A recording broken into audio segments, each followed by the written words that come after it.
समाज और संस्कृति, है ना। हमने पूरा मुगल काल पढ़ लिया है, कहाँ से लेके कहाँ तक का, बाबर से शुरू करके और औरंगजेब तक, है ना। और हमने देखा कि जितने भी मुगल बादशाह हुए सबके समय पे कुछ ना कुछ परिवर्तन, कुछ ना कुछ अलग चीजें हुई, कुछ ना कुछ नया बना, ठीक है।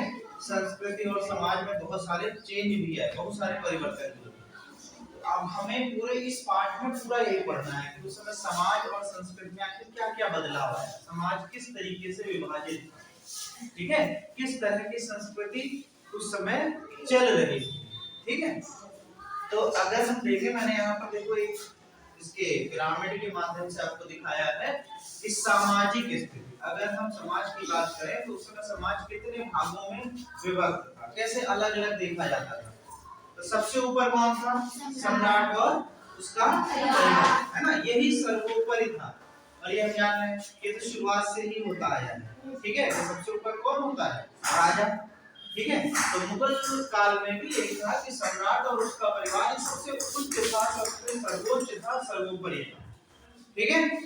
फिर उसके बाद आता था दूसरा वर्ग जो उसके नीचे होता था, ठीक। उसमें कौन कौन होते थे, उलेमा, ठीक है, सैयद से कुछ अमीर लोग, है ना। फिर जमींदार, जागीरदार, ये लोग होते थे, ये दूसरे वर्ग में आते थे, ये इससे छोटे होते थे, ठीक है।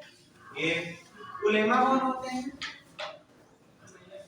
जो जैसे पुजारी होते हैं, बिल्कुल उसी तरीके से, ठीक है, धर्म से संबंधित जो होते हैं। तो ये उससे भी नीचे वाले वर्ग में आते थे। फिर हम बात करते हैं मध्यम वर्ग की, बीच में कौन कौन थे, ठीक है, जो नॉर्मल जीवन, ना बहुत अमीर थे ना बहुत भी गरीब थे, बिल्कुल मध्यम में थे। तो उनमें अध्यापक हुए, हकीम हुए, हकीम मतलब डॉक्टर, और ज्योतिषी हुए, कवि हो गए, व्यवसायी हो गए, कोतवाल, चौकीदार, चौधरी, ये सब थे, ठीक। ये किस वर्ग में आते थे, अच्छा। ये चौधरी कौन था, गांव का जो मुखिया होता था उसी को चौधरी उस समय कहा जाता था, ठीक है। तो ये आते थे, ये मध्यम वर्ग में आते थे। इनका जीवन ना तो बहुत अच्छा था ना बहुत ही खराब था, बिल्कुल मीडियम में था, है ना। इनका अपना काम बढ़िया से चल रहा था। फिर बात करते हैं निम्न वर्ग, सबसे निचले स्तर पर कौन था, उसमें सबसे निचले स्तर पर थे भूमिहीन कृषक, जिनके पास जमीन ही नहीं थी या जिनके पास बहुत कम जमीन थी, ठीक है, दूसरे की जमीन पर जो खेती करते थे, है ना। तो उनको कहते हैं भूमिहीन कृषक, ये बिल्कुल निचले स्तर पर थे। फिर श्रमिक हो गए, जो काम वाम करते हैं दूसरे के यहाँ जाकर के। दरिद्र हो गए, ठीक है, जिनके पास कुछ नहीं है, इधर उधर से मांग मांग के जो खाते हैं। और कौन हो गया, निसहाय दास, उस समय दास प्रथा भी चल रही थी, ठीक है। तो ये लोग किस वर्ग में आते थे, निम्न वर्ग, बिल्कुल निचले स्तर पर, इनकी स्थिति बहुत खराब थी, ठीक। तो अगर हम बात करें हिंदू समाज की, तो उसमें हिंदू समाज में क्या था, हिंदू समाज बहुत सारी जातियों में विभक्त था, और पहले से जैसा चल रहा था लगभग वैसा ही चल रहा था, ठीक है। सबसे उच्च वर्ग उस समय क्या था, ब्राह्मण, ठीक है, ब्राह्मण को सबसे महत्वपूर्ण स्थान दिया गया था। फिर इन लोगों को मुगल बादशाह जो होते थे तरह तरह के उपहार देते थे, समय समय पर इनको तरह तरह के दान देते रहते थे, ठीक है। उनको राज्य में जगह भी दे रखी थी, रहने की, खाने के लिए सब कुछ व्यवस्था कर रखी थी, ठीक है। किसको, किस वर्ग को, ब्राह्मण वर्ग। फिर आते थे क्षत्रिय वर्ग, ठीक है। इनको मुगल बादशाहों ने, देखिए ध्यान दीजिए, आपने पढ़ा है कि औरंगजेब को छोड़ करके उसके पहले तक जितने भी थे लगभग सबने राजपूत राजाओं से बड़ी अच्छी दोस्ती कर रखी थी, ठीक है। सबको अपने दरबार में महत्वपूर्ण स्थान दे रखा था, क्योंकि वो जानते थे कि ये जो राजपूत है ये क्षत्रिय वर्ग से संबंधित है, और ये जो है ये लड़ाई में, है ना, युद्ध में हमेशा आगे रहे, ठीक है। तो इनको अपने दरबार में महत्वपूर्ण स्थान दिया था कोई भी मुगल शासक। औरंगजेब ने भी यद्यपि की शुरुआत में इसी क्या कहेंगे राजपूतों की मदद से ही उसने शासन हासिल किया था, ठीक है, और बाद में इनकी बिगड़ गई। और फिर उसके बाद आता है तीसरा वर्ग, क्या था, वैश्य। हिंदुओं में तीसरा वर्ग क्या, पहला ब्राह्मण, दूसरा क्षत्रिय, तीसरा वैश्य। वैश्य क्या करते थे, ये व्यापार करते थे, इनका मेन काम क्या था? व्यापार। और चौथा निम्न स्तर के लोग थे जिसमें तरह तरह की जातियां शामिल हैं। ठीक, तो ये उस समय का वर्ग विभाजन था, समाज किस तरीके से बटा हुआ, समझ आया?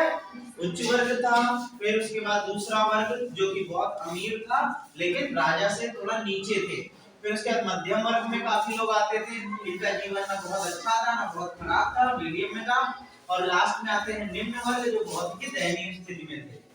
ठीक है, फिर हिंदू समाज की अगर बात करें तो जैसा पहले से चला आ रहा था कि ब्राह्मण, क्षत्रिय, वैश्य और आखिरी में बिल्कुल निम्न वर्ग। ठीक, उसमें कई तरह की जातियां शामिल थी। ठीक है, सबके अपने अपने काम विभाजित थे। ब्राह्मण का काम था पूजा पाठ से संबंधित। ठीक है, तो इनको जो मुगल बादशाह थे अलग अलग तरह के उनको मतलब पुरस्कार देते रहते थे, समय समय पर इनको दान देते रहते थे। क्षत्रिय वर्ग का काम क्या था? युद्ध। ठीक है, सेना में इनको भर्ती किया जाता था, युद्ध में भागीदार बनते थे। और वैश्य का काम क्या था? व्यापार से संबंधित था। और लास्ट में जो निम्न वर्ग था वो अलग अलग तरह के छोटे मोटे काम करते थे। ठीक है, तो इस तरह से समाज विभाजित था। आगे बढ़ते हैं। मुगलों के आगमन से पर्दा प्रथा अत्यधिक व्यापक हुई। ये पर्दा प्रथा का जो चलन है ये मुगलों के आगमन से बहुत ज्यादा हो गया। अभी भी आप देखिए है ना, इस्लाम धर्म में जो है पर्दा प्रथा का बहुत महत्व है। ठीक है, तो मुगलों में ये प्रथा बहुत ज्यादा प्रचलित हुई। और क्या हुआ? स्त्री पुनर्विवाह तथा पिता की संपत्ति में हिस्से का दावा नहीं कर सकती थी। इनमें ये बड़ा सख्त था उस समय कि किसी स्त्री का दोबारा से विवाह नहीं हो सकता। ठीक है, और कोई भी स्त्री अपने पिता की जायदाद में अपना अधिकार नहीं कर सकती, है ना, दावा नहीं कर सकती कि हमें मिलना चाहिए।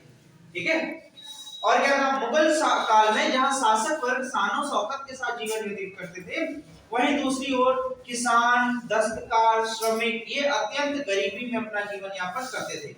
मुगल काल की संपन्नता का आधार किसानों और श्रमिकों की मेहनत थी और उन्हीं के घर दरिद्रता बसती थी। देखिए मुगल काल में जैसे जो भी बना है ना, जैसे हम स्थापत्य कला की बात करते हैं, सबसे ज्यादा स्वर्ण काल कह सकते हैं मुगल काल को। बहुत बहुत भवनों का निर्माण हुआ है मुगल काल में। तो क्या भवन राजा बनाते थे?